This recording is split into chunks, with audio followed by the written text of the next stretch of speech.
Hey guys, it's Amber. As some of you may know, Ryan and I recently started a podcast. We take lessons from the Met and apply them to real life. Sometimes it works the other way too. I think you would really enjoy it, so I've included a clip from this week's episode number 22 on setting realistic expectations. Check it out. If you enjoy it, head to our other YouTube channel at Second Plan A so that you can see more content. We're also on Instagram at Second Plan A. Thanks guys, hope you enjoy. I want you to go into these roll rounds not with the goal of winning, but with the goal of improving. Yeah.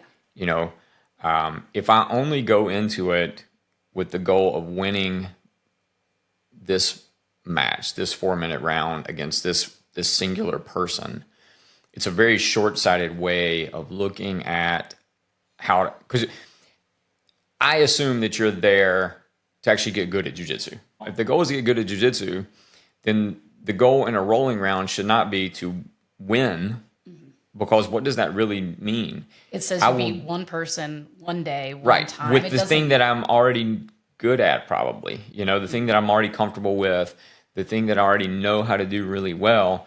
And so for me to improve, for me to get better at jiu-jitsu, and I'm using jiu-jitsu as an example, but I think this correlates to pretty much anything.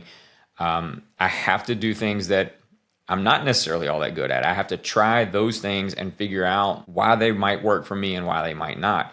I already know, me personally, I already know that triangles work for me in a vast array of circumstances. So for me to get better at jiu-jitsu, I don't need to get better at triangles. I need to get better at jiu-jitsu, which means I need to try other things. I need to put myself in situations that I'm not necessarily all that comfortable in. I need to roll with people that I think are going to challenge me, whether it's their skill sets or their size or their physical attributes or whatever. And all of that is hard. You know, it's hard to get there from a mindset standpoint because you have to recognize and acknowledge I have shortcomings in these areas. So I need to work on these things. While I'm working on these things, I'm going to fail a lot.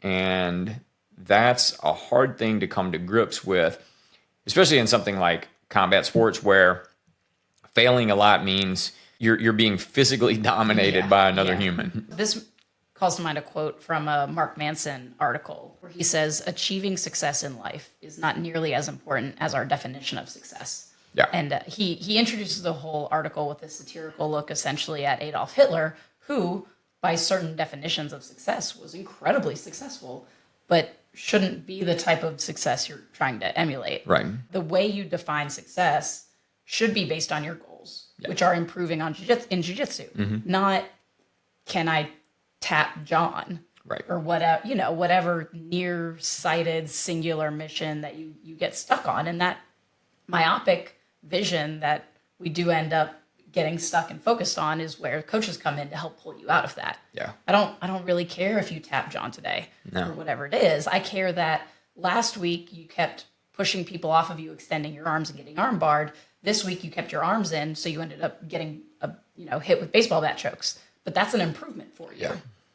Yeah, it's and I do think coaches obviously play a big role here, just in the tone and tenor that you set in your class. I mean, again, the idea of me just having that conversation with my class before they got their first rolls in, I wanted to set my expectation for them so then they could temper their own expectations, you know. Because if they're going into a roll round, they may be going into a roll round looking to impress me for some reason, you know. Yeah. Well, coach is watching, I'm going to smash everybody in the room. Well, I don't care about that.